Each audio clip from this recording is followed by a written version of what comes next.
habitar en tu presencia,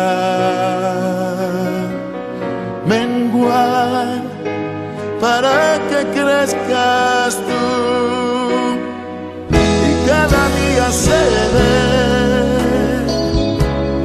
más como tú. Quebranta mi corazón, quebranta mi vida, te entrego mi voluntad a ti. Todo lo que soy, Señor, todo cuanto tengo es tuyo. Yo quiero menguar para que crezcas tú.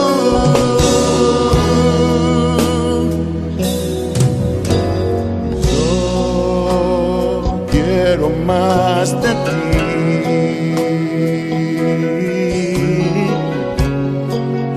y habitar en tu presencia, menguar para que crezcas tú y cada día seré más como tú. Quebranta mi corazón, quebranta mi vida, te entrego mi voluntad a ti. Todo lo que soy, Señor, todo cuanto tengo es tuyo. Yo quiero menguar para que crezcas tú. Quebranta mi corazón, quebranta mi vida, transfórmame entrego mi voz a ti, Señor, a ti. solo a ti. Todo lo que soy, Señor, Todo cuanto tengo es tuyo. Yo quiero menguar para que crezcas tú. Yo quiero menguar para que crezcas tú. Yo quiero menguar para que crezcas tú, Jesús.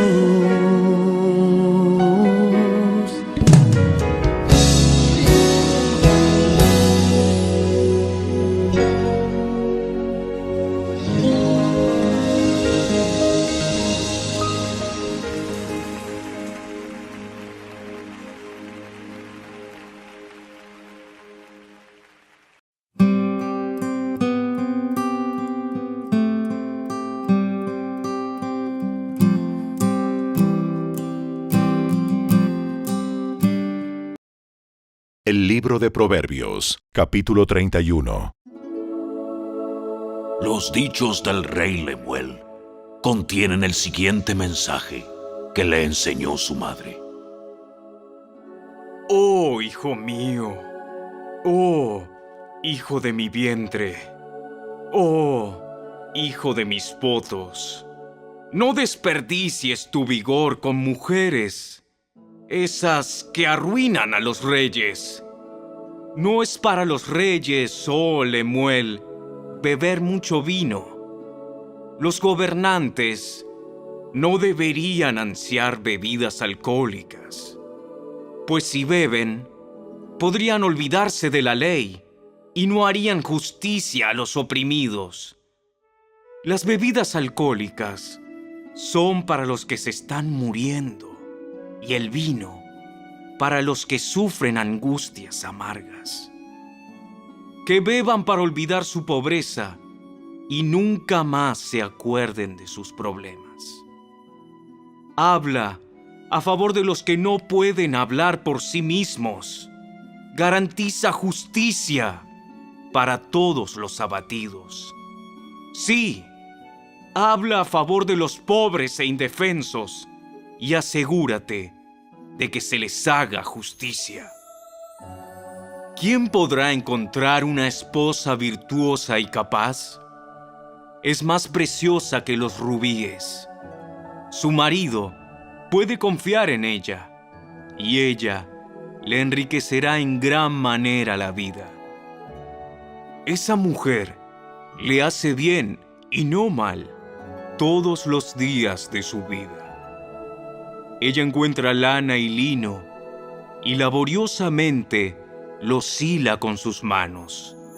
Es como un barco mercante que trae su alimento de lejos. Se levanta de madrugada y prepara el desayuno para su familia y planifica las labores de sus criadas. Va a inspeccionar un campo y lo compra. Con sus ganancias, planta un viñedo. Ella es fuerte y llena de energía y es muy trabajadora. Se asegura de que sus negocios tengan ganancias. Su lámpara está encendida hasta altas horas de la noche. Tiene sus manos ocupadas en el hilado. Con sus dedos tuerce el hilo. Tiende la mano al pobre y abre sus brazos al necesitado. Cuando llega el invierno, no teme por su familia, porque todos tienen ropas abrigadas. Ella hace sus propias colchas. Se viste con túnicas de lino de alta calidad y vestiduras de color púrpura. Su esposo es bien conocido en las puertas de la ciudad, donde se sienta junto con los otros líderes del pueblo. Confecciona vestimentas de lino con cintos y fajas para vender a los comerciantes. Está vestida de fortaleza y dignidad, y se ríe sin temor al futuro. Cuando habla, sus palabras son sabias y da órdenes con bondad. Está atenta a todo lo que ocurre en su hogar y no sufre las consecuencias de la pereza. Sus hijos se levantan y la bendicen. Su marido la alaba. Hay muchas mujeres virtuosas y capaces en el mundo, pero tú las superas a todas. El encanto es engañoso y la belleza no perdura. Pero la mujer que teme al Señor será sumamente alabada. Recompénsenla por todo lo que ha hecho. Que sus obras declaren en público su alabanza.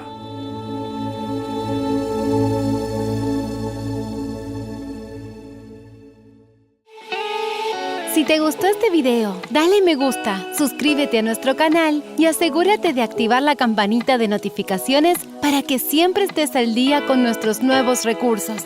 Recuerda seguirnos también en nuestras redes sociales. Descarga ahora mismo la app y escucha la audiobiblia dramatizada en tu celular. Busca lectura pública de la Biblia en la tienda de tu dispositivo o vea la descripción de este video donde también encontrarás los links de descarga. Para ver el siguiente video, toca el recuadro que aparece en tu pantalla. ¡Hasta pronto!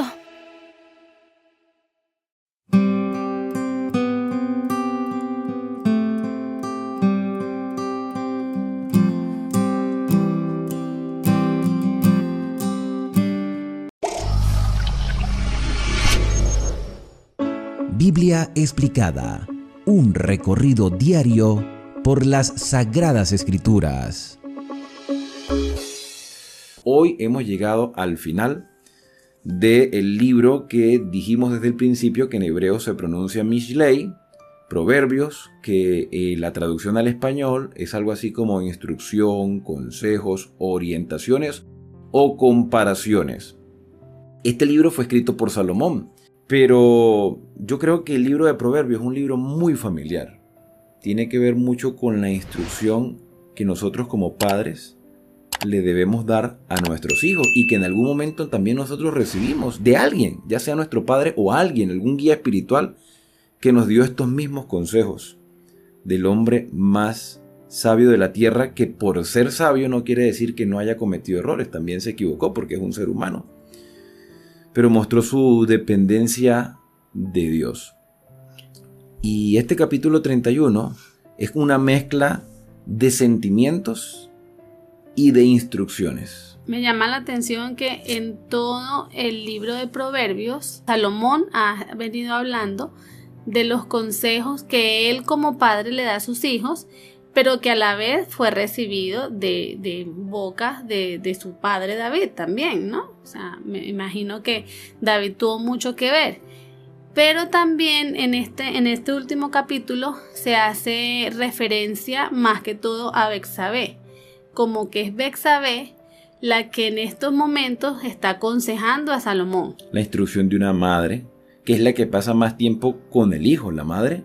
Bueno, en líneas generales, las madres son las que están pasando más tiempo con sus hijos, más que los padres. Hay casos de casos, pero en este contexto yo estoy seguro que fue más el tiempo que pasó Betsabé con Salomón que lo que pasó con David. Y hay un trasfondo histórico detrás de todo esto. Así que vamos a adentrarnos de inmediato a el capítulo 31. Vamos a abrir nuestras Biblias y comenzamos a leer. Comencemos con el versículo número 1. Palabras del rey Lemuel, profecía con que lo instruyó su madre. Muy bien. Aquí sucede lo mismo que sucedió en el capítulo 30. En el capítulo 30 se menciona a Agur y dijimos que Agur es... El apodo. Sí, no, era como un seudónimo, pero hacía referencia a un instructor, una persona que instruía o que congregaba a otras personas. En este caso, Lemuel es otro nombre de Salomón. O sea, Salomón es el mismo Lemuel. En los libros de Reyes vamos a ver cómo a Salomón se le llama Jedidía, el amado, porque esto era una costumbre muy antigua de cambiarle los nombres a las personas o mencionarlos de otra manera según la forma como ellos actuaban. Entonces, el rey Lemuel es Salomón. Evidentemente, recibe las enseñanzas de su madre Betsabé, la que llegó a ser esposa de Urías, y ya sabemos todo el trasfondo alrededor de esta historia. Y en otras palabras, Salomón repite las instrucciones de su madre. David muere primero y Betsabé queda un tiempo todavía con Salomón cuando Salomón ya es rey. Y de esa manera, pues yo no sé, me imagino yo que fueron las instrucciones continuas que recibía de su mamá. Pero mira, tenemos dos versiones. El versículo número 2 lo vamos a leer en las dos versiones porque la mía es una exclamación y en el caso del tuyo es una pregunta. Vamos a leer lo que dice el versículo 2. ¿Qué decirte, hijo mío, hijo de mi vientre? ¿Qué decirte, hijo de mis anhelos? Tan bonito. Sí, o sea, ¿qué puedo decirte? Te voy a instruir, te voy a orientar, te voy a aconsejar. Yo me imagino Betsabé con ese corazón allí entremezclado en sentimientos, con la voz entrecortada, porque no tuvo que haber sido fácil la vida de Betsabé. Viuda, quizás mal puesta delante de las demás personas, a pesar de que era la esposa del rey, la nueva esposa del rey, porque originalmente originalmente ella no era la esposa del rey. Y que la gente quizás a las espaldas le recriminaba a ella. Y esto llevó a David a también perder la autoridad, perder la credibilidad que tenía como varón de Dios, aunque se arrepintió.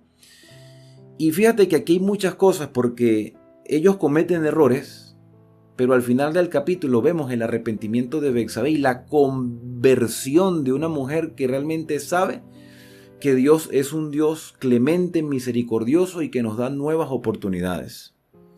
¿Qué decirte, hijo mío? ¿Qué te puedo ya decir? La versión que yo tengo dice, hijo mío, hijo de mis entrañas, hijo de mis anhelos. Es como una exclamación de decir, tú eres lo más preciado. Después de Dios, tú eres lo más valioso para mí. Y los que somos padres sabemos que lo más importante después de Dios es la familia. Y esa familia la componen la pareja y los hijos. Ellos son de vital importancia. Quizás en algún momento nos desligamos de la pareja por X razón, pero ¿cómo nos podemos desligar de los hijos? Nuestros hijos siempre serán nuestros hijos. Siempre. Vamos a leer el versículo número 3. ¿Cuál es el primer consejo que Betsabé le da a Salomón? Y él lo repite. Y yo me imagino a Salomón escribiéndolo, ¿no? Con ese sentimiento en el corazón, recordando las palabras de su propia mamá. No des tu fuerza a las mujeres, ni tus caminos a las que destruyen a los reyes. Muy bien. La que destruye a los reyes, las mujeres.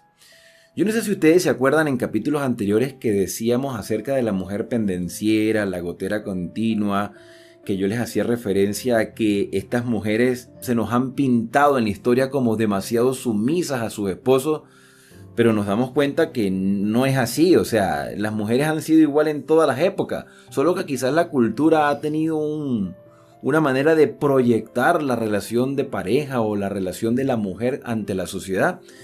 Pero fíjate que la misma mujer, la misma Betsabé, la mamá de Salomón, le dice: mira, no gastes tus fuerzas, Salomón, con las mujeres. Una mujer hablando de otra mujer y diciendo la realidad. O sea, no es Salomón el que está escribiendo por su experiencia, sino por el consejo que su propia mamá le está dando. ¿Cuál es la debilidad de la mayoría de los hombres, por no decir todos? Las mujeres. De hecho, me llama la atención que a pesar de que Salomón recibió este consejo, Salomón cayó en ese error del cual su madre quería librarlo. Porque fueron las mujeres que llevaron a Salomón a la idolatría y a todos esos pecados que se comenta que él tuvo. Sin embargo, vemos en la vida de Salomón también entonces una esperanza para nuestros hijos el día de hoy. No importa cuántos consejos tú los des, ellos están propensos a caer porque son humanos. Cometen errores. Pero no dejes de darle los consejos. Ellos lo escucharán, tal vez cometerán sus errores, pero esos consejos quedarán en su mente y el Espíritu Santo hará una obra como la hizo con Salomón. Alguien me escribía y me decía: ¿qué mal he hecho yo para que mis hijos se hayan apartado de los caminos del Señor? Mira, yo no sé cuál sea la situación que ustedes estén viviendo, y estoy hablando de manera general. Lo cierto es que nuestros hijos toman sus propias decisiones. Hay cosas que a nosotros como padres se nos escapan de las manos. Por más instrucciones y más consejos que le demos a nuestros hijos, la decisión la toman ellos. Y aquí Betsabé está orientando a su hijo. Pero quiero entrar en un debate corto, un debate muy corto. Mira, si hoy en día los hombres son mujeriegos por naturaleza, si hoy en día existe el adulterio, la fornicación, la infidelidad, un alto porcentaje, aunque son la mayoría de los hombres los sinvergüenza, o somos los sinvergüenzas, por así, vamos a generalizar. En gran parte la culpa es de las mujeres, porque una mujer puede decir no. Claro, o sea, yo estoy de acuerdo contigo cuando dices que una mujer puede decir que no, y es verdad, como el famoso dicho que hay por ahí que dicen: el hombre propone y la mujer dispone. Eso es muy cierto, pero en nuestra época y en nuestra sociedad hoy en día hay mujeres, llevándolo al contexto de que ya no es el hombre el que propone, sino que la mujer propone. Y el hombre también puede disponerse y decir no. El hombre también puede decir no, pero en su mayoría, generalmente hablando, se considera que el hombre es más propenso a ceder a este tipo de tentaciones con mujeres. Pero es como yo te digo, o sea, también el hombre puede decir que no. Claro, ahí como estuvo José. Exacto, José es el ejemplo. José es el ejemplo, pero el común denominador nos dice que nosotros los hombres somos más tentados por eso, ¿okay? A menos que tengamos el don del celibato. Pues por su naturaleza, ¿no? La naturaleza que Dios le... Y porque a veces se utiliza mucho la imagen de la mujer incluso hasta para vender productos. Yo recuerdo, bueno, tú también debes recordarte que hubo un tiempo en que yo estudié diseño gráfico y una de las profesoras de diseño decía: no hay producto más vendido que la mujer. Una mujer diciendo eso mismo.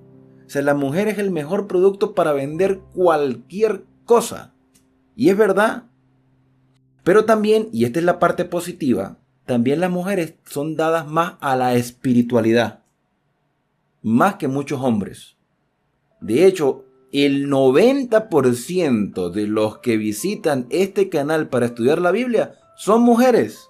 Incluso ha llegado la estadística que la visualización de los videos de este canal, el 100% son mujeres. Es decir, las mujeres son dadas a la espiritualidad, pero también pueden ser un instrumento en las manos de Satanás para desviar a muchos hombres. Por eso el consejo de Betsabé: mira, Salomón, no gastes tu fuerza con las mujeres, ni tus caminos con las que destruyen a los reyes. Hay que saber bien con quién nos vamos a casar, con una mujer que puede ser nuestra ruina o puede ser nuestra bendición. Vamos a leer ahora el versículo número 4. No es digno de reyes, Lemuel, no es digno de reyes beber vino, ni de príncipes darse a la sidra, pues quizás bebiendo olviden la ley y perviertan el derecho de todos los afligidos. Dad la sidra al desfallecido y el vino al de ánimo amargado, que beban, que se olviden de su necesidad y no se acuerden más de su miseria. Bueno, aquí hay que ver varias cosas. El consejo está acertado. Mira, Lemuel o Salomón o Jedidía. Mi consejo es que el rey no se debe dar a las bebidas alcohólicas. El dirigente debe dar el ejemplo. Es todo lo contrario a lo que hacen hoy en día los dirigentes, tanto políticos como sociales o empresariales. ¿Qué es lo primero que hacen los líderes gubernamentales cuando ganan una elección? Celebrar. ¿Celebrar con qué? Con bebidas alcohólicas. ¿Y qué le ofrecen a las personas para que voten por ellos? Comida y bebidas alcohólicas. Entonces, el líder no se puede dar al desenfreno de las bebidas, no debería consumirlo, porque esas bebidas embotan la mente y nos pueden desviar de la ley de Dios. Ahí dice, nos desvían de la ley, nos hacen olvidar la ley. Pero pareciera contradictorio porque dice, dale la bebida al afligido, dale la bebida fuerte, dásela al que está amargado y al que está afligido. Pero hay un detalle dentro de este versículo que habla acerca de la persona desfallecida. La persona desfallecida no es la persona que está triste, sino la persona que físicamente está enferma y está pasando por un dolor físico muy fuerte. En este caso, la bebida alcohólica funciona como un analgésico para que olvide el dolor. Un líder debe tener siempre sus 5 sentidos activos y bien controlados. Es decir, debe tener una buena razón para poder juzgar, porque ahí dice que no se olvide el afligido, ¿sí? Para poder juzgar bien y poder liderar bien. Ahora, estas personas que están afligidas, que están amargadas, que mencionan acá, pues dice que para que olviden sus penas. Porque están pasando por un dolor físico y entonces quizás están pensando en otras cosas, en sus problemas, en su dolor, en su... No sé. Mira, yo lo que sí sé es que hay una evidencia en el Nuevo Testamento donde parece que una persona estaba pasando un problema estomacal y Pablo le dice que tome un poco de vino para su problema estomacal. Evidentemente, el vino es una droga y en su mayoría las medicinas que hoy compramos en la farmacia también son drogas. ¿Ve? Entonces, según el uso que se le dé, puede ser beneficioso o perjudicial. En este caso se habla del vino como un remedio para el dolor, pero puede extraviar a la persona que tiene una responsabilidad, en este caso de juzgar, porque embota la mente, hace desviar la mente. Incluso yo he visto casos, porque yo viví en un ambiente donde se consumía bebidas alcohólicas, he visto casos que cuando las personas pelean, no sienten el dolor de los golpes cuando están emborrachados. O sea, cuando están borrachos no sienten el dolor, sino ya después cuando se les pasa la borrachera es que ya sienten el dolor porque están sedados por esa droga legal, porque es una droga legal porque se vende comúnmente en las calles. Bueno, vamos al versículo 8 y 9 para cerrar esta primera sección del capítulo 31. Abre tu boca en favor del mundo en el juicio de todos los desvalidos. Abre tu boca, juzga con justicia y defiende la causa del pobre y del menesteroso. Cumple tu responsabilidad, dedícate a lo tuyo, haz el bien a los demás, trata de ser un modelo y un ejemplo para otras personas. O sea, fíjate que ella está hablando con ese amor de madre porque quiere lo mejor para su hijo y para que su hijo no cometa los mismos errores que ella y su padre cometieron. Porque eso es lo que nosotros queremos. Queremos que nuestros hijos no pasen por lo que nosotros hemos pasado, pero vuelvo y repito, a la final la decisión es de ellos. Vamos a la última sección de este capítulo. Me gusta mucho esta sección porque continúa hablando Betsabé. Salomón escribe lo que Betsabé le dijo. No sabemos si al principio de su reinado o al final de la vida de esta mujer. Son en total 22 versículos, del 10 hasta el 31 son 22 versículos. ¿Por qué 22? Resulta ser que estos versículos son una poesía, son un acróstico. Es decir, cada uno de estos versos comienza con una letra del alfabeto hebreo, del alesfato, que se utiliza para el idioma hebreo. Vamos a leer desde el versículo 10 en adelante porque se habla de la mujer virtuosa. Mujer virtuosa, ¿quién la hallará? Su valor sobrepasa largamente al de las piedras preciosas. Muy bien, primera pausa. ¿Qué es una mujer virtuosa? Tú sabes que en la Aquí traducción... están todas las características. Claro, todas las características las vamos a leer. Pero en el idioma hebreo, la traducción, y quiero que presten detalle a esta información porque es muy valiosa. En el hebreo, la traducción sería algo así como mujer varonil. ¿Ok? No está hablando de una mujer que se cree hombre, no. Está hablando de una mujer que no depende de un hombre. Sin embargo, ella está casada. Y estando casada es una ayuda idónea para su esposo. No es una mujer mantenida. No es una mujer inactiva. Es una mujer que sabe su responsabilidad, que entiende también la responsabilidad de su esposo. Y ella es la ayuda para él, para aliviarlo a él en las cargas. Y también para asumir su responsabilidad como madre, como ama de casa, como empresaria y como mujer espiritual. Por eso la pregunta es, ¿quién puede hallar una mujer como esta? Una mujer que no sea interesada, una mujer que esté dispuesta a hacer lo mejor por su hogar. No una mujer que está sola, está con su esposo, pero sabe y entiende su responsabilidad. Esa mujer es la virtuosa y al final dice, ella será alabada. ¿Ok? Vamos a leer entonces las características de la mujer virtuosa. Versículo 11 en adelante. El corazón de su marido confía en ella y no carecerá de ganancias. De ella recibe el bien y no el mal todos los días de su vida. Ella busca la lana y el lino y trabaja gustosamente con sus manos. Es como la nave del mercader que trae su pan desde lejos. Siendo aún de noche, se levanta para dar la comida a su familia y la ración a sus criadas.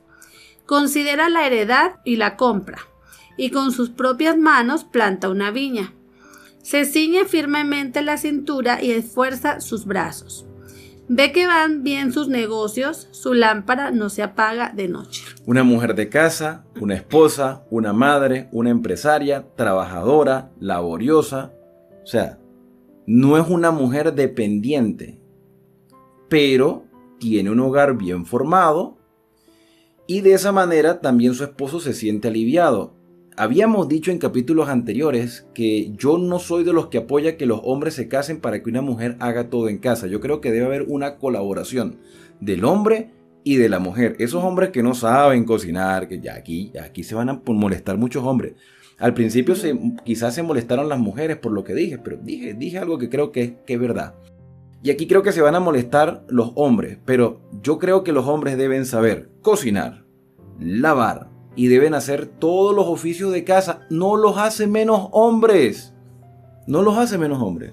Así es. Tanto el hombre como la mujer conforman un equipo, pero en la sociedad que vivimos no se les enseña a muchos niños desde pequeños a hacer esas labores. Entonces cuando crecen, o en algunas familias todavía se les enseña que son trabajos para las niñas, para las mujeres, y crecen con ese pensamiento. Y cuando llegan entonces al matrimonio se dan cuenta que ya cambió, porque ahora la mujer pues tampoco es tan sumisa. Ahora la mujer no es de las que dice, no, yo me quedo en la casa nada más. Aunque según el contexto parece que nunca lo fueron. Sino también la mujer quiere trabajar, quiere realizarse en su carrera, y al hacer eso pues tienen que ser un equipo, porque si no entonces la mujer llega cansada a trabajar en la casa también o estudiar y claro está que hay que tener un equilibrio, ¿no? Porque pues yo soy de las partidarias de que mientras los niños estén pequeños, pues la mujer sí debería quedarse en casa. Instruyéndolos ella misma, porque no es lo mismo mandar a un niño chiquito a un preescolar, a una guardería donde te lo va a cuidar o te lo va a criar otra persona que tú no sabes que le puedan enseñar. Entonces, pues ya ahí sí cambiaría un poquito la cosa. Hay otro detalle en lo que acabamos de leer en el versículo número 18.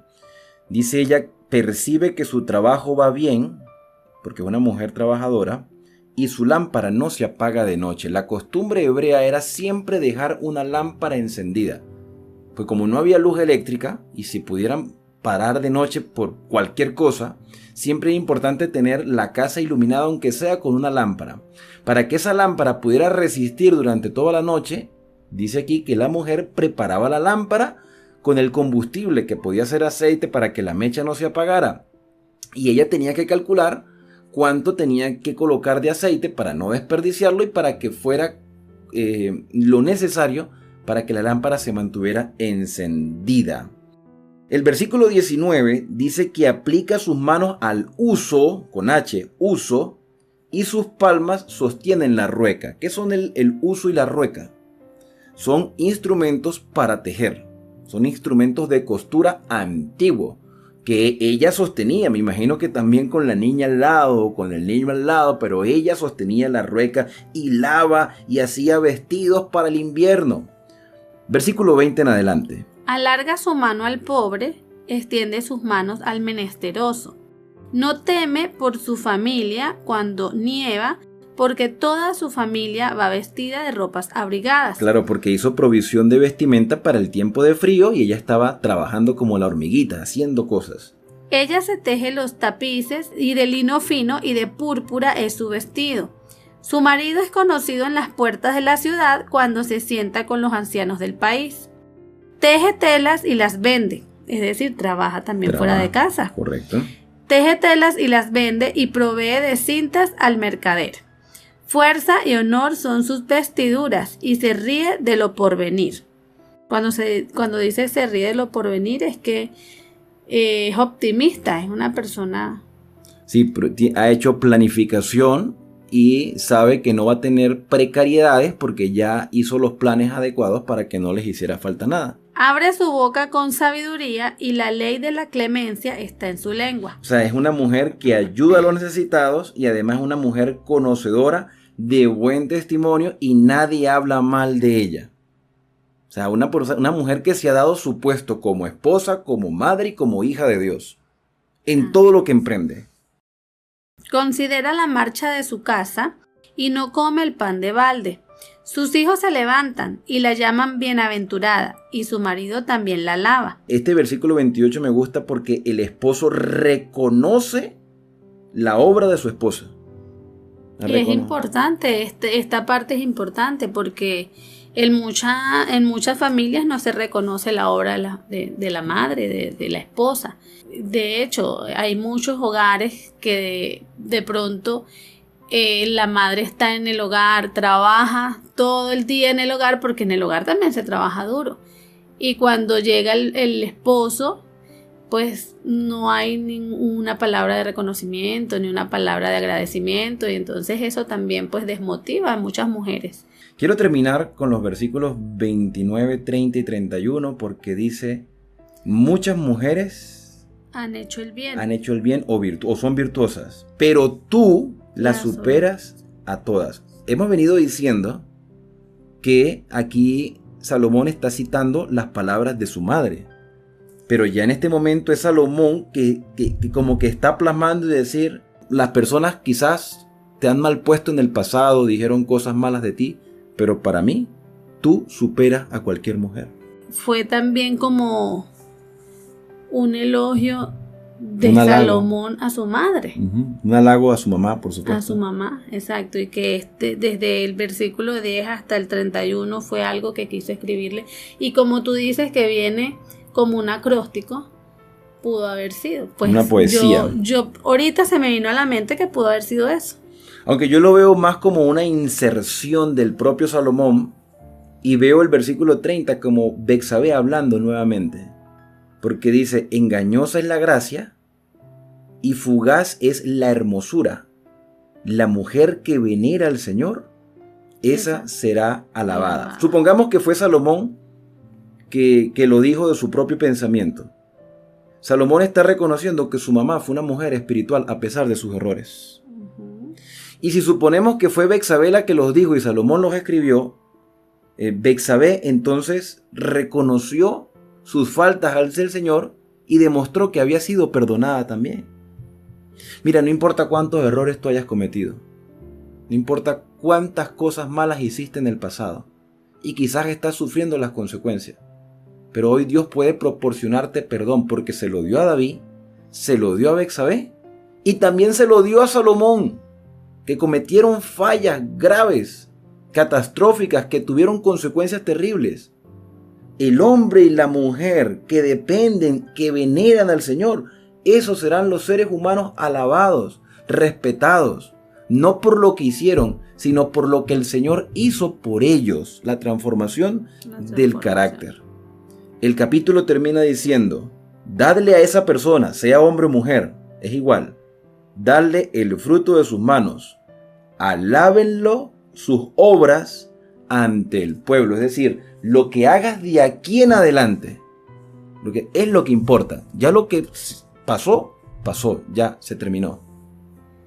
Pero de aquí en adelante lo que tú hagas va a determinar tu futuro. Si tú reconoces los errores, si enmiendas el camino, si sigues los consejos y dependes del Señor, entonces Él mismo nos levantará, nos honrará y permitirá que podamos dar nos permitirá dar un buen testimonio alrededor de muchas personas. Con esto hemos terminado el capítulo 31. ¿Qué les ha parecido? A mí me encantó el libro de Proverbios. Yo creo que, lo hemos leído muchas veces, pero creo que esta interacción que hemos tenido a lo largo de 31 capítulos nos ha servido para fortalecer nuestra fe y llenarnos de mucha más esperanza. Recuerden que pueden dejar sus comentarios de todo lo que han aprendido de estos proverbios, y la invitación es para que puedan acompañarnos en el inicio del libro de Eclesiastés. Así que no olviden suscribirse, activen las notificaciones y compartan este video con otras personas. Vamos a despedirnos con una oración. Querido Padre, muchas gracias porque hemos culminado el libro de Proverbios. Cada instrucción, Señor, es de vital importancia para nuestra vida. Este capítulo es una mezcla de sentimientos, de emociones, de instrucciones, de respeto, de perdón, de reconciliación. Sabemos que hay muchas cosas que cambiar en nuestra vida, pero tú eres el que nos ayuda a salir victoriosos en todo. Permite, Señor, que este mensaje pueda llegar a muchas más personas y que sea una realidad en nuestra vida y en la vida de todos aquellos a los cuales tú estás llamando al arrepentimiento. Son agradecimientos que hoy te hacemos en el santo y bendito nombre de Cristo Jesús. Amén. Amén. Al despedirnos, decimos a cada uno, Dios te bendiga y te guarde. Haga resplandecer Dios su rostro sobre ti y tenga de ti misericordia. Dios alce sobre ti su rostro y ponga en ti paz. Nos vemos en un próximo capítulo, aquí en Esperanza, el canal de las Sagradas Escrituras.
año más de sostener la creación con tu poder, un año más de inclinar tu oído a nuestro clamor, de responder y consolar, un año más.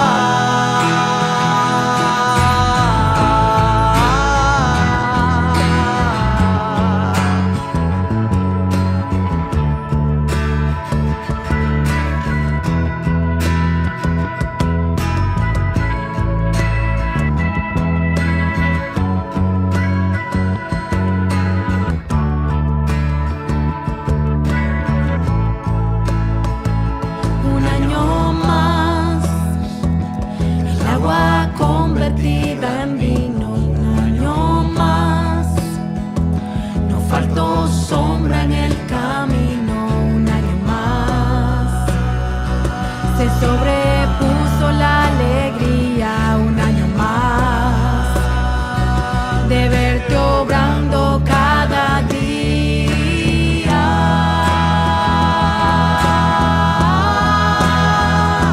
Un año más de tu bondad, de tu eterna fidelidad. Un año más de sostener la creación con tu poder, un año más de inclinar tu oído a nuestro clamor, de responder y consolar, un año más de tu bondad, de tu eterna fidelidad, un año más de sostener la creación con tu poder, un año más de inclinar tu oído a nuestro clamor, de responder y consolar, un año más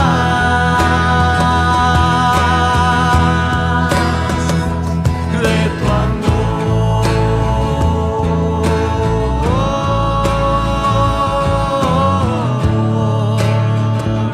un año más de tu amor.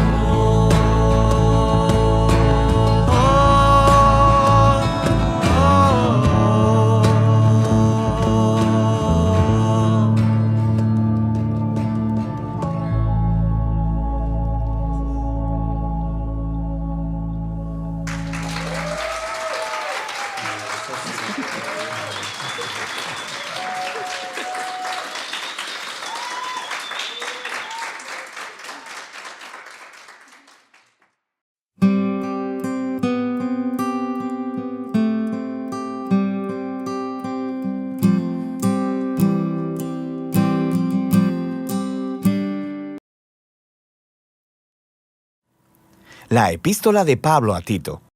Tito era un griego seguidor de Jesús, quien durante años fue un confiable colaborador y compañero de viaje de Pablo. Él había ayudado a Pablo en varias situaciones críticas en el pasado, y en esta carta descubrimos que Pablo le había asignado la tarea de ir a Creta, una gran isla en la costa de Grecia, para restaurar el orden en una red de iglesias en las casas. La cultura cretense era conocida en el mundo antiguo. Una de las palabras griegas para mentiroso era cretizo, ser cretense. Estas personas eran infames por su traición y avaricia.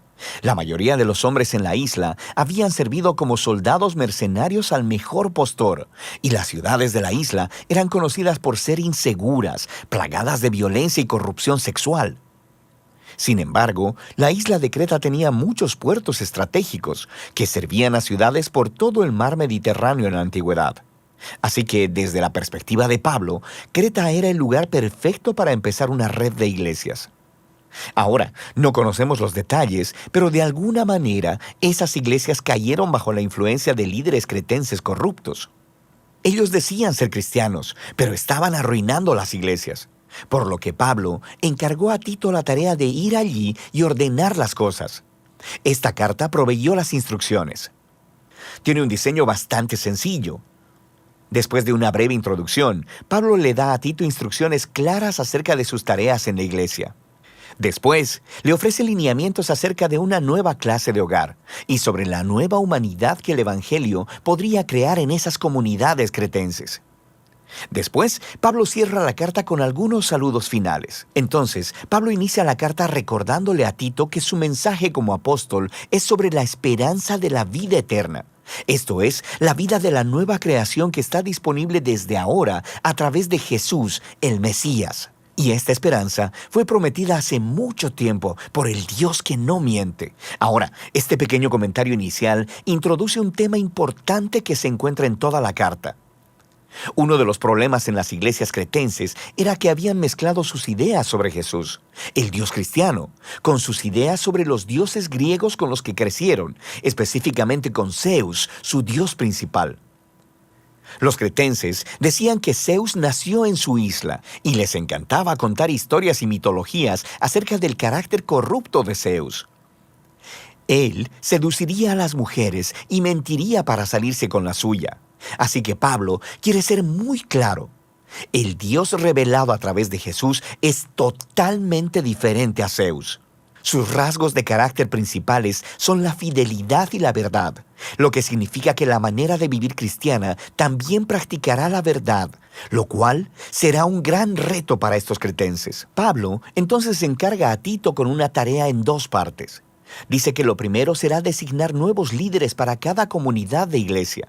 Un equipo al que llama ancianos, esposos o padres maduros, cuya manera de vivir sea totalmente diferente a la cultura cretense. Ellos deben ser conocidos por su integridad, su devoción completa a Jesús, su dominio propio y su generosidad tanto en sus familias como en la comunidad en general. Y estos nuevos líderes deben enseñar las buenas nuevas acerca de Jesús y reemplazar a los líderes corruptos que necesitan ser confrontados. Esa es la segunda tarea de Tito. Pablo identifica a los falsos maestros como esos de la circuncisión. En otras palabras, ellos eran judíos étnicos cretenses que decían que seguían a Jesús, pero de manera similar a los problemas en Galacia, esta gente demandaba que los cristianos no judíos fuesen circuncidados y que siguieran las leyes de la Torá, si es que realmente querían convertirse en seguidores del Mesías judío. Pablo dice que ellos están obsesionados con los mitos judíos y mandamientos humanos, y además que solo están en los asuntos del liderazgo de la iglesia para hacer dinero. Así que Pablo, en un movimiento brillante, tomó una cita de un antiguo poeta cretense, Epiménides, quien fue muy franco y honesto sobre el carácter de su propia gente.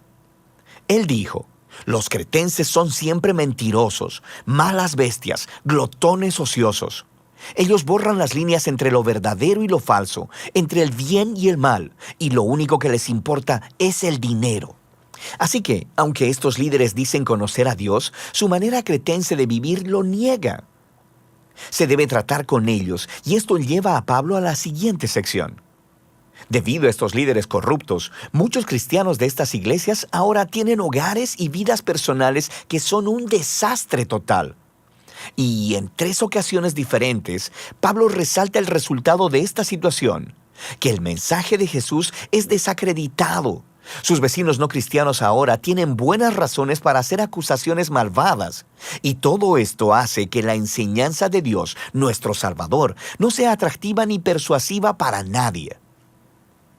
Así que Pablo describe el hogar cretense ideal, que es devoto de Jesús. Debían ser hombres y mujeres ancianos, llenos de integridad y dominio propio, para que puedan ser modelos de carácter para los jóvenes. Y las mujeres jóvenes no deberían estar teniendo sexo casual y evitando el matrimonio, como estaba de moda en la Creta de ese tiempo, sino más bien deberían buscar compañeros fieles para poder criar familias estables y saludables. Y los hombres jóvenes deben hacer lo mismo. Deben ser conocidos como ciudadanos sanos y productivos. Los esclavos cristianos en Creta estaban en una posición única, porque sabemos que por causa del Evangelio eran tratados como iguales en las comunidades eclesiásticas de Pablo. Sin embargo, existía el peligro de que ellos usaran esa igualdad como un permiso para faltarle el respeto a sus amos, y luego asociarse con las rebeliones de esclavos, lo que también desacreditaría el mensaje cristiano. Aquí podemos ver a Pablo negociando una línea muy delgada. Él cree que el Evangelio de Jesús necesita demostrar su poder redentor en la plaza pública, si es que verdaderamente va a transformar la cultura cretense. Y eso no va a suceder a través de la agitación social o de que los cristianos se aíslen de la vida urbana. El mensaje cristiano será convincente para los cretenses cuando los cristianos participen completamente en la vida pública, cuando sus vidas y hogares se vean similares a los demás a primera vista y que después de mirarlos atentamente, sus vecinos descubran que los cristianos, por su devoción a un Dios totalmente diferente, viven bajo un sistema de valores totalmente diferente. Y esa es la diferencia que Pablo resume de manera hermosa al final del capítulo 2. Él dice que el sistema de valores que motiva la manera cristiana de vivir es la gracia generosa de Dios, la cual se mostró en la persona de Jesús y que se mostrará de nuevo en su regreso. Esta gracia fue demostrada cuando Jesús entregó su honor para morir una muerte vergonzosa a favor de sus enemigos, para poder rescatarlos y redimirlos. Y esta es la misma gracia que llama al pueblo de Dios a decir no a las maneras corruptas de vivir, las cuales son inconsistentes con el amor generoso de Dios.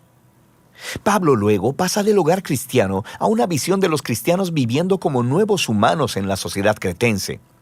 De toda la gente en Creta, los cristianos deben ser conocidos como los ciudadanos ideales, apacibles, generosos, obedientes a las autoridades, conocidos por buscar el bien común. Pero esto es muy diferente a la manera en que los cretenses crecieron. ¿Cómo se supone que los cristianos mantengan este estilo de vida contracultural?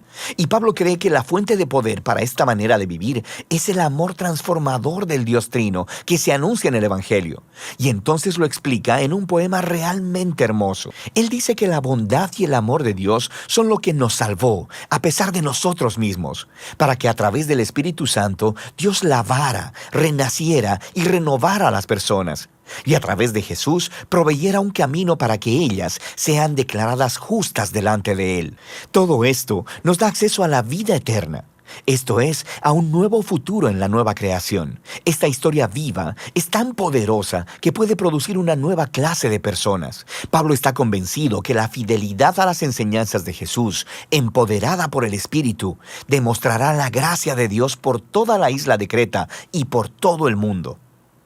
Pablo concluye prometiendo que enviará refuerzos a Tito, ya sea a Artemas o a Tíquico, y saluda a sus amigos en común. Y así termina la carta. La carta de Tito nos muestra la estrategia misionera de Pablo para que las iglesias se conviertan en agentes de transformación en sus comunidades. Esto no sucederá haciendo una guerra cultural o asimilando la manera cretense de vivir. Más bien, él llama a estos cristianos a participar sabiamente en la cultura cretense. Ellos necesitan rechazar lo que es corrupto, pero también abrazar lo que es bueno. Si ellos pueden aprender a vivir pacíficamente, dedicarse a Jesús y al bien común, los cristianos mostrarán la belleza del mensaje de nuestro Dios Salvador. Y de eso se trata la epístola a Tito.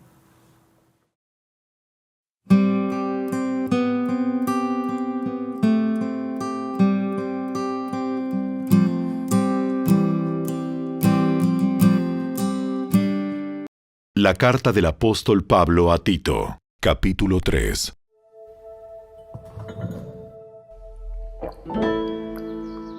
Recuérdales a los creyentes que se sometan al gobierno y a sus funcionarios. Tienen que ser obedientes, siempre dispuestos a hacer lo que es bueno. No deben calumniar a nadie y tienen que evitar pleitos. En cambio, deben ser amables y mostrar verdadera humildad en el trato con todos. En otro tiempo nosotros también éramos necios y desobedientes. Fuimos engañados y nos convertimos en esclavos de toda clase de pasiones y placeres. Nuestra vida estaba llena de maldad y envidia, y nos odiábamos unos a otros. Sin embargo, cuando Dios, nuestro Salvador, dio a conocer su bondad y amor, Él nos salvó, no por las acciones justas que nosotros habíamos hecho, sino por su misericordia. Nos lavó, quitando nuestros pecados, y nos dio un nuevo nacimiento y vida nueva por medio del Espíritu Santo. Él derramó su Espíritu sobre nosotros en abundancia por medio de Jesucristo nuestro Salvador. Por su gracia, Él nos declaró justos y nos dio la seguridad de que vamos a heredar la vida eterna. Esta declaración es digna de confianza y quiero que insistas en estas enseñanzas para que todos los que confían en Dios se dediquen a hacer el bien. Estas enseñanzas son buenas y de beneficio para todos. No te metas en discusiones necias sobre listas de linajes espirituales o en riñas y peleas acerca de la obediencia a las leyes judías. Todo esto es inútil y una pérdida de tiempo. Si entre ustedes hay individuos que causen divisiones, dales una primera y una segunda advertencia. Después de eso, no tengas nada más que ver con ellos, pues personas como esas se han apartado de la verdad y sus propios pecados las condenan. Tengo pensado enviarte a Artemas o a Tíquico. Tan pronto como uno de ellos llegue, haz todo lo posible para encontrarte conmigo en Nicópolis, porque he decidido pasar allí el invierno. Haz todo lo que puedas para ayudar al abogado Zenas y a Apolos en su viaje. Asegúrate de que se les dé todo lo que necesiten. Los nuestros tienen que aprender a hacer el bien al satisfacer las necesidades urgentes de otros. Entonces no serán personas improductivas. Todos aquí te envían saludos. Por favor, da mis saludos a los creyentes, a todos los que nos aman.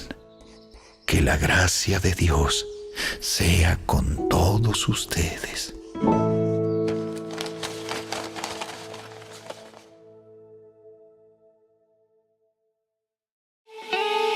Si te gustó este video, dale me gusta, suscríbete a nuestro canal y asegúrate de activar la campanita de notificaciones para que siempre estés al día con nuestros nuevos recursos. Recuerda seguirnos también en nuestras redes sociales. Descarga ahora mismo la app y escucha la audiobiblia dramatizada en tu celular. Busca lectura pública de la Biblia en la tienda de tu dispositivo o vea la descripción de este video donde también encontrarás los links de descarga. Para ver el siguiente video, toca el recuadro que aparece en tu pantalla. ¡Hasta pronto!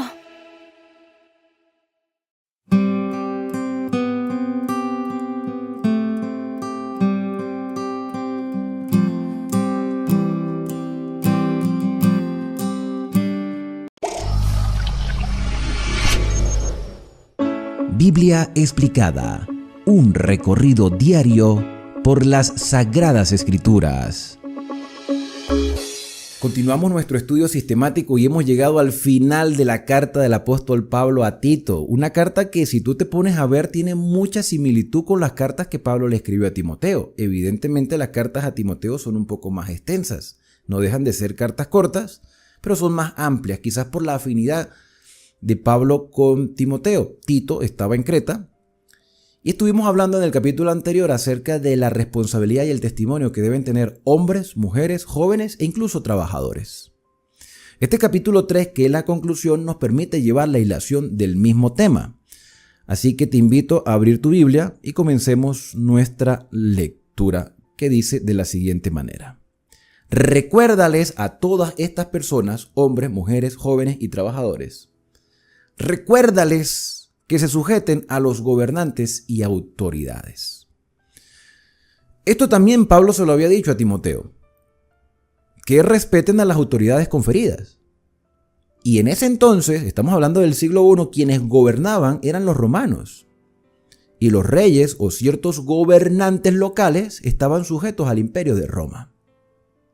Y quien era el emperador en ese tiempo posiblemente era Nerón. Y Nerón tampoco es que era un emperador muy compasivo ni caritativo, más bien era un hombre despiadado. Y cuando los gobernantes tienden a ser así, indiferentes y más que indiferentes son opresores, se generan el odio de las demás personas. El creyente no tiene que estar de acuerdo con todo lo que digan los gobernantes, pero tenemos que aprender a respetar. Tenemos que demostrar que somos diferentes por el respeto. Yo puedo estar en desacuerdo. De hecho, tú puedes estar en desacuerdo con cualquier persona, pero eso no quiere decir que les vas a faltar el respeto. Hay cosas que a nosotros se nos hacen más sencillo que quienes vivían en el primer siglo. Y te lo digo por qué. Porque en el primer siglo las personas no elegían sus gobernantes. Los reyes eran sucesores del rey anterior o usurpaban el trono, lo tomaban a la fuerza, como era el caso de las conquistas, o sencillamente tenían que aguantarse al emperador de turno que llegara allí por algún motivo sin tener derecho a quejarse porque esa era la autoridad que se había establecido o que se tomó en ese momento. Dios lo permitió. Dios lo permitió. El hecho de que Dios lo haya permitido no quiere decir que Dios haya estado de acuerdo, porque Dios permite que nosotros hagamos muchas cosas y nos da libertad para tomar decisiones que no están de acuerdo con la voluntad del Señor, porque eso ya forma parte de nuestro criterio y de nuestra relación con Él, la manera como actuamos o dejamos de actuar. Pero, tomando en cuenta los peligros del siglo I, era muy recomendable, demasiado recomendable, que no se opusieran a los gobernantes para librar sus propias vidas. Así no estuvieran de acuerdo. Hoy nosotros tenemos la ventaja de elegir, siempre y cuando nos permitan elegir, porque hay gobernantes que hacen todo lo posible para que nunca los quiten del cargo. Pero hoy nosotros podemos elegir a nuestros gobernantes, de esos que llaman países democráticos. Bueno, el problema es que no sabemos elegir ni consultamos a Dios para elegir los gobernantes, sino los que materialmente vemos que pudiéramos sacar un beneficio de ellos. Y ya cuando el gobernante está que muestra realmente quién es, cuando está en el poder, porque el poder trae peligro y demuestra realmente lo que son, porque los seres humanos que no tienen respeto a Dios y que buscan su beneficio personal, cuando necesitan de los demás, son amables, abrazan, besan niños, abrazan abuelitas, barren calles, limpian paredes, recorren los barrios más recónditos, se toman fotografías, sonríen con todo el mundo, pero cuando están en el poder se olvidan de quienes lo eligieron. Y esa es la realidad. Esa es la realidad. Y como ya están en el poder, pues entonces tomemos en cuenta las recomendaciones que dice Pablo a Tito. Sujétense a los gobernantes y autoridades, que obedezcan y que estén dispuestos a toda buena obra. Obedezcan a los gobernantes. Pero este obedecer a los gobernantes implica el hecho de que la obediencia a los dirigentes humanos no debe estar por encima de la obediencia a la dirección divina. Es necesario obedecer a Dios antes que a los hombres. Eso lo leímos en Hechos de los Apóstoles, cuando le dijeron a Pedro y a Juan que dejaran de hablar. Y ellos dijeron, es necesario obedecer a Dios antes que a los hombres. Entonces sí, respetamos las autoridades civiles, pero respetamos a Dios sobre todas las cosas. Respetamos las leyes humanas, pero por sobre todo respetamos las leyes divinas. Que estén dispuestos a toda buena obra. Si es necesario colaborar con el gobierno para una buena obra que no eche por tierra nuestros principios de fe, apoyemos. Porque son buenas obras, servicios comunitarios, lo que sea. Siempre y cuando nuestros principios no se pisoteen. Que a nadie difamen. Difamar implica crear un tipo de información que malponga a otra persona. No tenemos que entrar en ese jueguito. Por eso es que la religión no se mezcla con la política. Cuando la religión se mezcla con la política, la religión se corrompe. No es que la política se santifica. La religión se corrompe. Que no sean pendencieros, sino amables, mostrando toda mansedumbre para con todos los hombres, para con todas las personas. Todas las personas, sean de tu misma fe o no. Fíjate que la nota aquí principal es el respeto. Porque nosotros también en otro tiempo éramos insensatos. ¿Y cómo nos trataron? Si nos trataron mal, nos sentimos mal. Si nos trataron bien, oye, esta persona trata bien a los demás y se gana la confianza de todos los que están a su alrededor. Nosotros en otro tiempo éramos insensatos, éramos rebeldes, éramos extraviados, éramos esclavos de la concupiscencia, de deleites diversos, viviendo en malicia y envidia, aborrecibles y aborreciéndonos unos a otros, pero gloria a Dios que nos transformó. Y nos transformó porque alguien nos dio un buen testimonio. Yo creo que la mayoría hemos llegado a la fe por el testimonio de otra persona, por el consejo de otra persona, sea hombre o mujer. Todos nosotros hemos llegado porque alguien nos dio una enseñanza, porque un amigo nos mostró, no sé, o nos invitó a una congregación, o nos mostró un mejor estilo de vida, o nos aconsejó en un momento de dificultad. Yo creo que todos, en su mayoría, bueno, no todos, pero en su mayoría, hemos llegado a los pies de Cristo gracias al testimonio de alguien. Pero antes teníamos esas características. Cuando se manifestó la bondad de Dios a través de un siervo, nuestro Salvador, Dios nuestro Salvador, Jesucristo, y su amor para con los hombres, nos salvó no por obras de justicia que hubiéramos hecho, sino por su misericordia.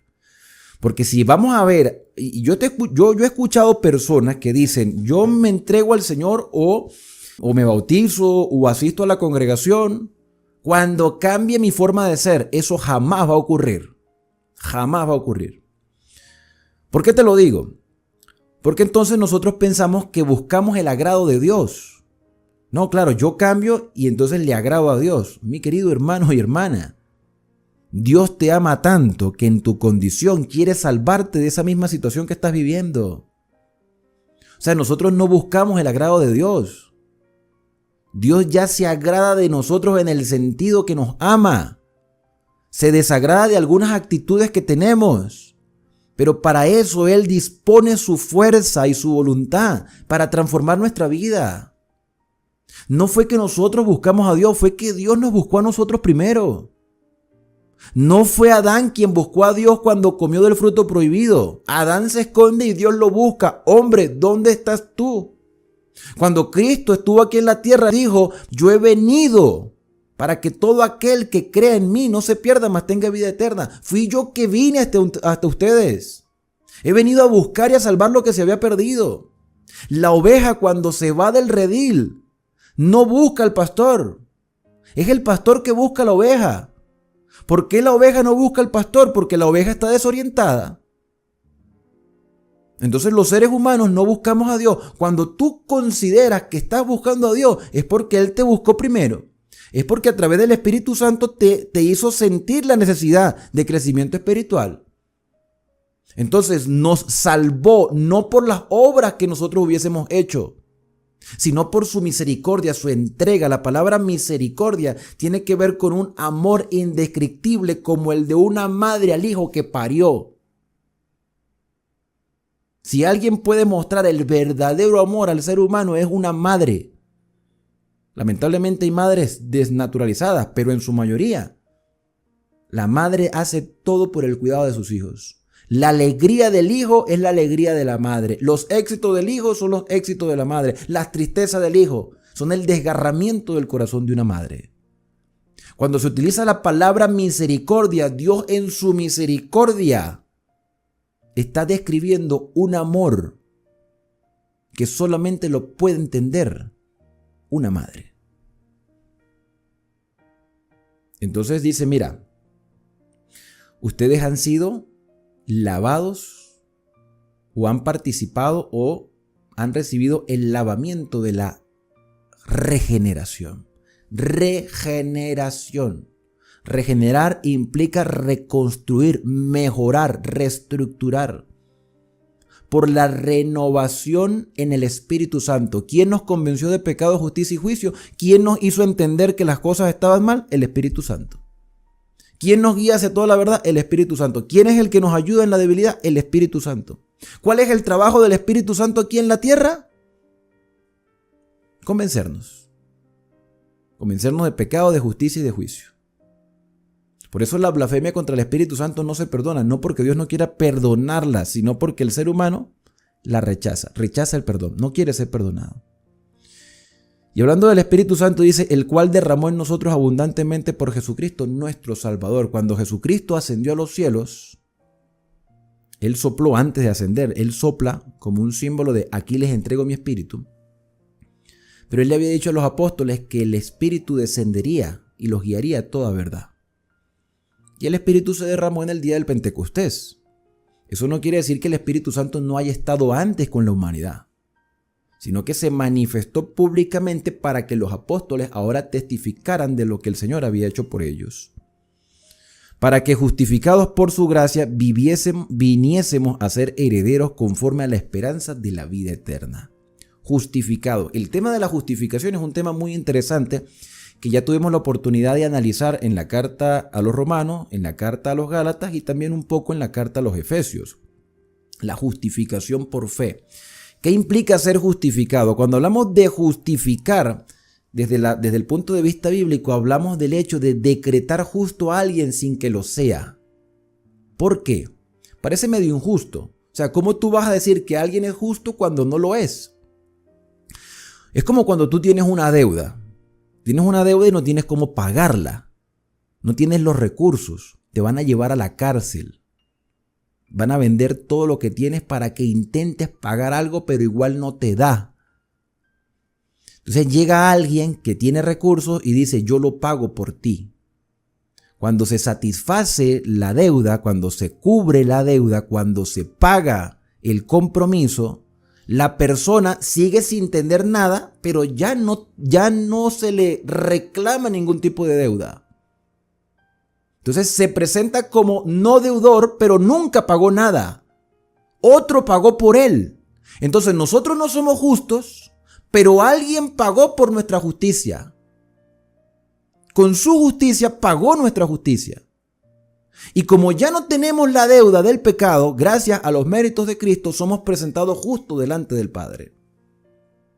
Pero la persona, en su agradecimiento, guarda respeto a quien pagó su deuda, pero tampoco está en la obligación de aceptar el perdón de la deuda. Porque si no valora a quien está dispuesto a pagar su deuda, le va a decir, yo no necesito nada de nadie. Yo no necesito que nadie me pague mis deudas. Yo no necesito deberte nada a ti. Pero no te está cobrando nada, sencillamente te está ayudando. Entonces esa persona es un desagradecido, es un miserable, que no se da cuenta del favor que está recibiendo. Con esta ilustración se presenta más o menos cómo es la salvación que Cristo hace. Yo tengo un problema, tengo pecado y por mi pecado debo morir. Entonces Jesús muere en mi lugar para que ya yo no tenga que morir eternamente. Eso se llama justificar. Pero yo debo aceptar por fe lo que el Señor hizo. Si yo no acepto por fe lo que el Señor hizo, entonces no soy justificado, soy un despreciador de la gracia. Pero cuando acepto por fe y como muestra de agradecimiento comienzo a vivir de acuerdo a la voluntad del Señor con la ayuda del Espíritu Santo, entonces soy presentado justo delante del Padre, porque la justificación es un derecho y los derechos se reclaman. Es un privilegio que podemos experimentar todos los seres humanos, pero no todos están dispuestos a aceptarlo. Desde la teología se habla de dos fases de la justificación. Está la justicia imputada y está la justicia impartida. La justicia imputada es nuestro derecho, pero la justicia impartida es nuestra idoneidad, lo que también se llamaría proceso de santificación. Lo que indica que yo no voy a cambiar de la noche a la mañana, sino que día a día voy mejorando a través de las instrucciones que recibo de la palabra de Dios. Entonces, ¿qué le dice Pablo a Tito? Nosotros fuimos justificados por gracia. No lo merecíamos, pero lo recibimos porque a Dios le plació hacerlo. Y de esa manera viniésemos a ser herederos, conforme a la esperanza de vida eterna. Entonces, la vida eterna la recibo yo por los méritos de Cristo. Palabra fiel es esta. Y en estas cosas quiero que insistas con firmeza. Palabra fiel es esta y quiero que insistas. O sea, es necesario que nos afinquemos en esta enseñanza, porque es buena, para que los que creen en Dios procuren ocuparse en buenas obras. Entonces, ¿son necesarias las obras dentro del plan de salvación? Sí. ¿Te vas a salvar por obra? No. Pero las obras son la demostración de ese cambio, de esa transformación, de esa justificación y de ese proceso de santificación. Las obras son el resultado, son la muestra. Si tú siembras una semilla, una planta de mango, una planta de naranja, una planta de, no sé, lo que sea, de limones. La idea es que si tú preparas la tierra, siembras la semilla, la riegas, la planta crezca, la idea es que la planta florezca y dé fruto. Porque para eso se le está dedicando tiempo. Entonces Dios espera de nosotros frutos. como resultado de la obra que Él hace en nuestra vida, y esos frutos son las buenas obras. Estas cosas son buenas y útiles a los hombres, pero evita, echa a un lado, olvídate de esas cosas. Evita las cuestiones necias y de genealogía y contenciones y discusiones acerca de la ley. Vale, este versículo es muy interesante, porque bien Pablo le dijo a Timoteo en las cartas a Timoteo, mira, las contiendas de nada aprovechan, lo que hacen es más bien desanimar a las personas. Pero aquí vemos varias cosas. Número 1, cuestiones necias. ¿Qué son cuestiones necias? O sea, cosas que no tienen ningún fundamento. Son necias. No tienen fundamento ni en la escritura, no tienen ningún tipo de lógica, son simplemente percepciones humanas. Evita cuestiones necias, como el tema del liderazgo de las mujeres. Para mí, eso no tendría discusión, pero nos encanta mucho hablar de ese tema. Nos encanta mucho, o sea, nos gusta la confrontación con respecto al liderazgo de las mujeres. Pero para mí eso no tiene discusión, porque todo se cierra diciendo, Dios no hace acepción de personas. Ahora, con respecto a las genealogías, ustedes saben que los judíos, o sea, los israelitas del tiempo antiguo, no sé ahora, yo me imagino que sí, pero bíblicamente, ellos le daban mucha importancia a la genealogía, de dónde venían las personas, que era hijo de quién. Y se buscaba la genealogía porque es que la idea era llevar la secuencia genealógica hasta el cumplimiento de las promesas mesiánicas. Hoy nosotros no le damos mucha importancia a la genealogía, más bien tenemos un apellido que a veces ni siquiera sabemos de dónde vino. Pero para el judío era muy importante conocer las genealogías. Y a veces se le daba importancia a las personas dependiendo de su árbol genealógico. Y eso le daban tanta importancia que las personas se consideraban superiores a los demás, dependiendo de qué tipo de familia viniesen. Bueno, quizás haya personas así el día de hoy, pero en su mayoría ya eso no tiene nada que ver. ¿Ven? Deja a un lado esas cosas, porque a la vista de Dios somos todos iguales.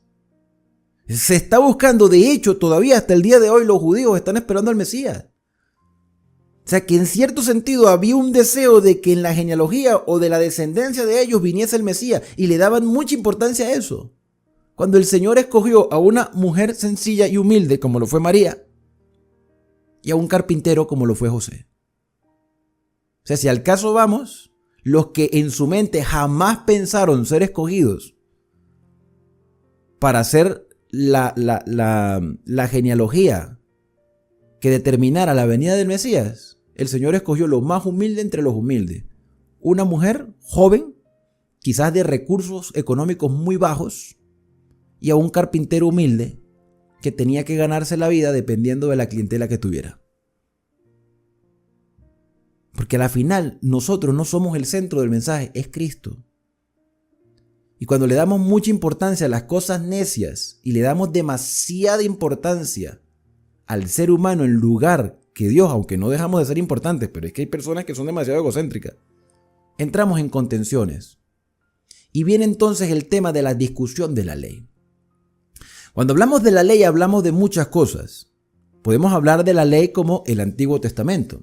Podemos hablar de la ley de simplemente los libros de Moisés, Génesis, Éxodo, Levítico, Número, Deuteronomio, que la palabra más correcta para estos libros es la Torá. O pudiéramos también hablar acerca de los 10 mandamientos. Pero cuando leíamos las cartas de Romanos, de Gálatas y de Efesios, veíamos que ley son muchas cosas, o sea, son normativas. Pero muchas veces relacionamos esta ley con los mandamientos de Dios. Discusiones acerca de la ley. Bien podría ser para cualquier tipo de todas las leyes mencionadas. Pero como hay quienes quieren justificar que ya no es necesario la obediencia a los 10 mandamientos porque el Señor cuando murió en la cruz lo abolió, que no sé dónde sacaron eso. Porque todo lo que hemos venido estudiando es acerca de leyes ceremoniales, no de los 10 mandamientos. Entonces aquí se le daba mucha importancia a los rituales, a la manera de las prácticas, a las liturgias. Entonces se pensaba que si una persona no se lavaba las manos constantemente, era una persona impura. Que si la persona no era circuncidada, no era digno de la gracia de Dios. Y así entre muchas otras cosas. Entonces hay cuestiones necias, se le da mucha importancia a la genealogía, hay contenciones, hay discusiones de la ley, pero no son discusiones para aprender. sino para justificar sus propias acciones o para buscar una justicia propia. Porque si estamos hablando de la justificación por la fe y que las obras son un resultado, en el pensamiento de muchos veían que las obras eran una obligación para ser salvo. Entonces se juzgaba a los demás cuando no tenían todas las obras que ellos hacían. Hay una parábola que Jesús pronunció acerca de un publicano y de un fariseo, donde el fariseo se justificaba a sí mismo diciendo: Señor, yo ayuno, yo hago oraciones, yo hago buenas obras. En cambio, el publicano decía: Señor, ten misericordia de mí, que soy pecador. ¿Quién fue más justificado? El fariseo fue justificado por sus propias acciones, pero el que realmente fue justificado por fe fue el publicano, que mostraba su indignación. Entonces aquí vemos discusiones de la ley, pero no una discusión para ver qué es lo que Dios realmente quiere para mí y qué es lo que Dios hace por mí, sino para ver cuán justo soy con mis propias obras. Y a la final Pablo dice: mira, esto es vano y sin provecho porque estás buscando hacer las cosas a tu manera. Esto no rebaja lo indispensable que son los mandamientos para el pueblo de Dios, porque son un reflejo del carácter de Dios, son el fundamento del gobierno universal de Dios, y la ley es como un espejo que nos muestra nuestra condición. Hablando de los 10 mandamientos. Pero si yo voy a utilizar incluso los 10 mandamientos para ver cuán justo soy, para ver si soy mejor que los demás, estamos mal. Porque la ley solamente me muestra mi condición, pero quien me transforma es el Espíritu Santo. Al hombre que causa divisiones después de una u otra amonestación, deséchalo. Porque es que aquí lo que estáis buscando es quién es mejor que los demás. Sabiendo que el tal se ha pervertido y peca estando condenando por su propio juicio, porque entonces él se mira a sí mismo y mira a los demás. Mire, hermano, aquí todos cometemos errores. Aquí todos nos equivocamos, todos tenemos tendencias e inclinaciones. Por eso somos totalmente dependientes del Señor. Porque el que se quiere justificar a sí mismo se está condenando. Porque está valorando sus propios méritos en lugar de valorar los méritos de Cristo. ¿Que tiene que haber un mejoramiento? Por supuesto. El mejoramiento vendrá, pero por la obra transformadora del Espíritu Santo, que hasta nosotros nos sorprenderemos de ver cuánto nos ha transformado el Señor. Versículo número 12. Cuando envíe a ti a Artemas y a Tíquico, apresúrate a venir a mí en Nicópolis. O sea que Pablo estaba en Nicópolis.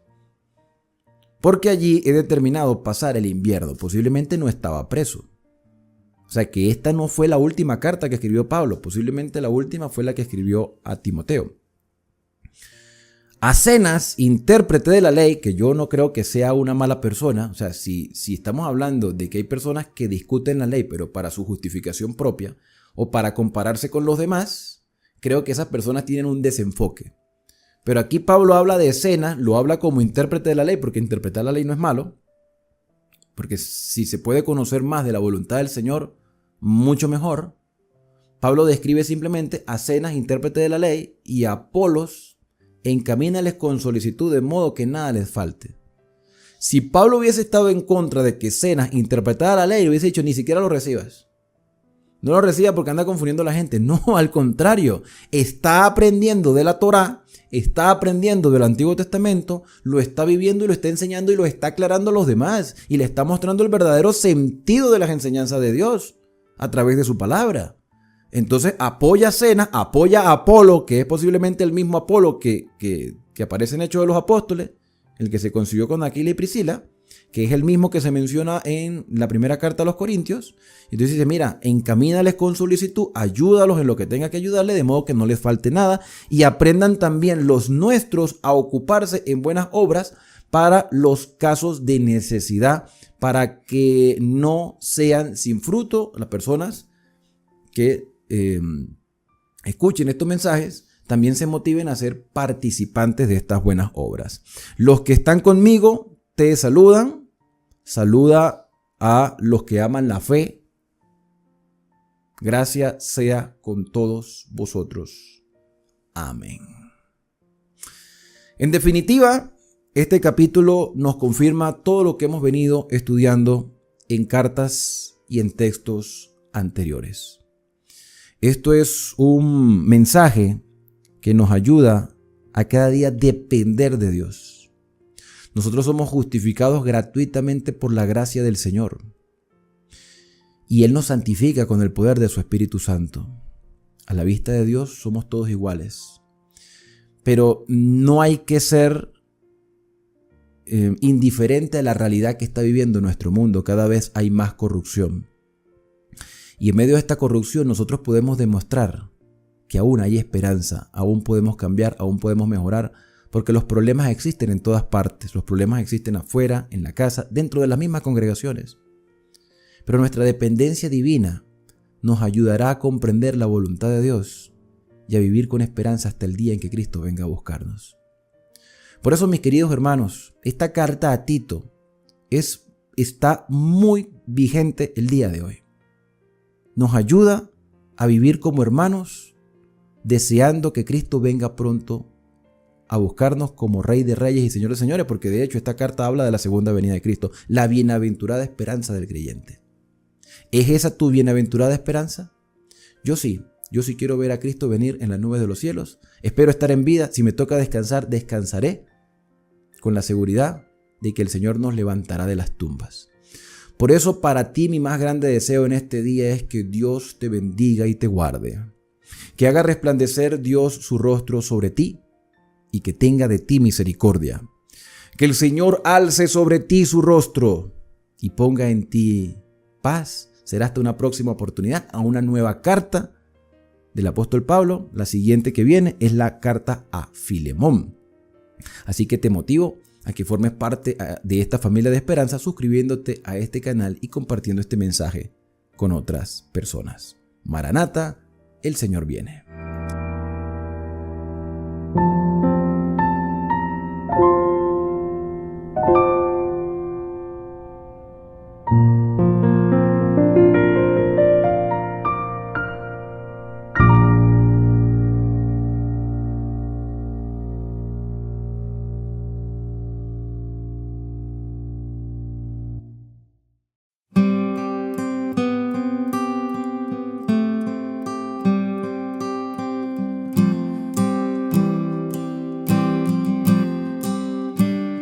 El Nuevo Testamento habla mucho de los unos a los otros, del compañerismo.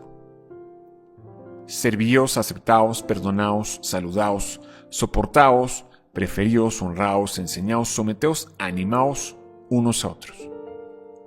Entonces, ¿cómo mantener el compañerismo? En nuestra iglesia en casa. Bueno, hay básicamente 3 consejos. El primer consejo es que cada miembro necesita ser parte de una iglesia en casa.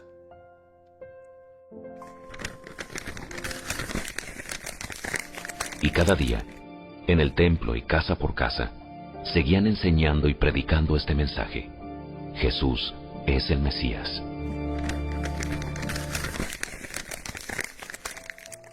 Hay 2 tipos de reuniones en la iglesia.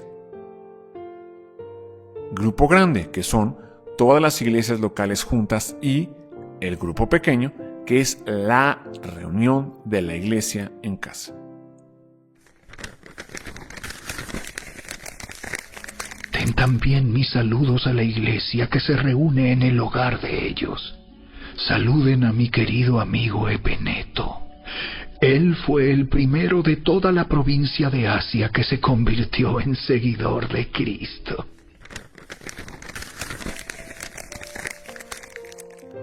¿La iglesia en casa debe crecer grande y pequeña al mismo tiempo? ¿Cuál es el propósito de las iglesias en casa?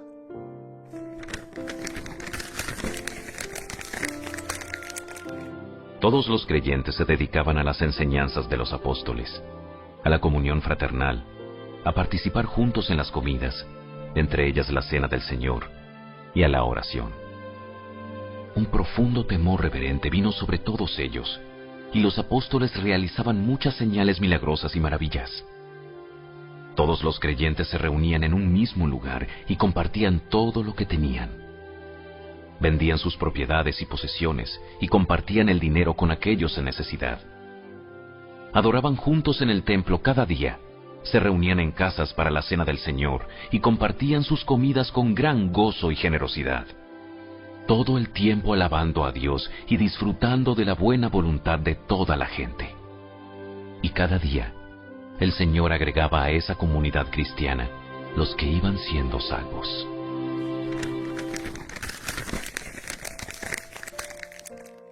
Primero, estudio bíblico. Segundo, compañerismo. Tercero, comunión. Cuarto, oración. Quinto, apoyo, sostén. Sexto, cantar, alabanza. Séptimo, alcance evangelístico. Terminemos analizando cómo empezar y mantener buenos hábitos. Primer paso, deseo. Debemos empezar con un deseo fuerte, motivados internamente. Motivaciones externas no perduran. Si empieza con un deseo a medias, nunca tendrá éxito. Segundo paso, decisión. Empiece ya, no espere, no posponga.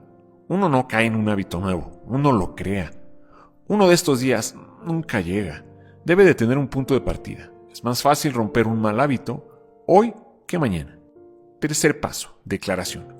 Haga públicas sus intenciones, haga un pacto o una resolución. El poder de un voto es poderoso y será más poderoso aún si escribe su compromiso. Cuarto paso, determinación. Nunca haga una excepción hasta que el nuevo hábito esté completamente formado en su vida. Cualquier lapso sería fatal. Cualquier resbalón pasajero se convierte en un resbalón permanente. La continuidad y el éxito al principio son esenciales. Nunca se deje vencer por solo esta vez. El ceder debilita su voluntad y refuerza su falta de autocontrol. Toma 4 semanas acostumbrarse a un hábito nuevo y toma otras 4 semanas, haciéndolo diariamente, para establecerlo firmemente en su vida. Toma de 7 a 21 repeticiones para aprender algo. Quinto paso, hágalo. Tan pronto como siente el menor deseo o urgencia para practicar este nuevo hábito, hágalo. No espere. Aproveche cualquier oportunidad para reforzar su hábito. El deseo no le va a durar mucho tiempo, así que, si tiene el deseo, hágalo. Sexto paso, duplíquese. Consiga un compañero que le apoye y le anime. Séptimo paso, dependencia de Dios. Confíe en el poder de Dios para que le ayude a establecerse. Recuerde, Satanás no quiere que usted desarrolle ningún hábito que le ayude a crecer espiritualmente o parecerse a Cristo. Así que le hará todo lo que pueda hacer para hacerlo caer y desanimarlo. Ore.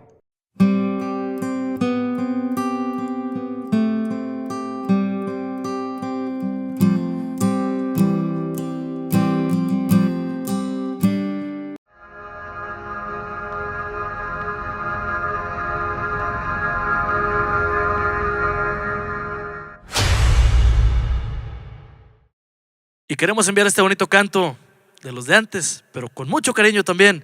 Se llama Más allá del sol.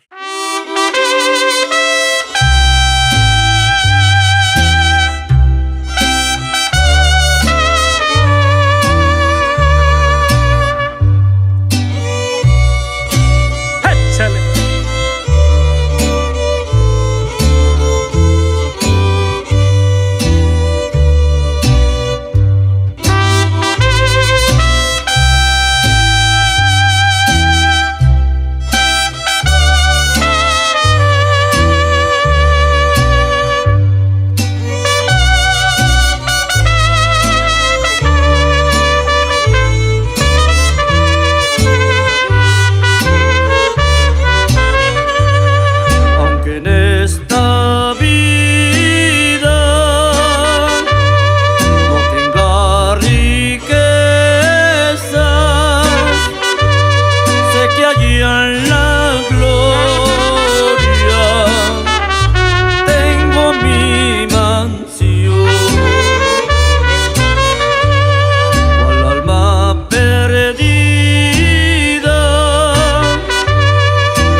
Yo tengo un hogar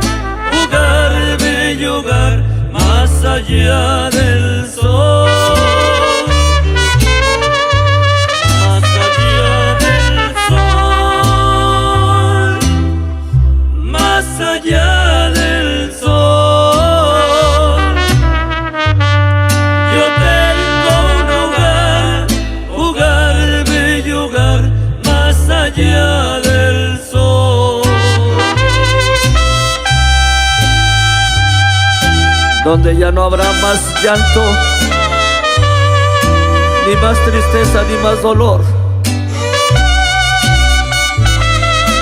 Aleluya, bendito sea el nombre de Cristo.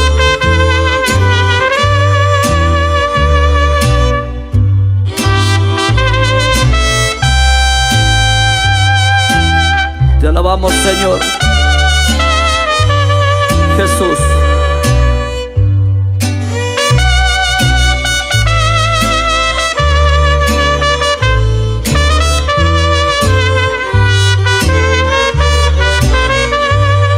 Así por el mundo yo voy caminando, de pruebas rodeado y de tentación, pero a mi lado viene caminando mi Jesucristo en consolación. Más allá del sol, más allá del sol,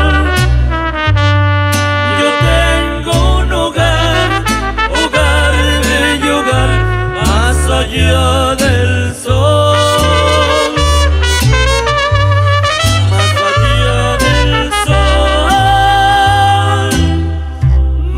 Allá del sol,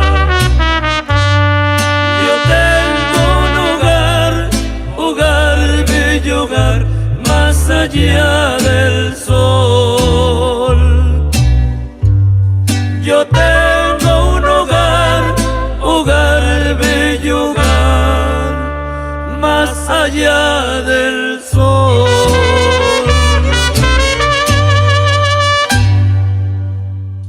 Dios los bendiga.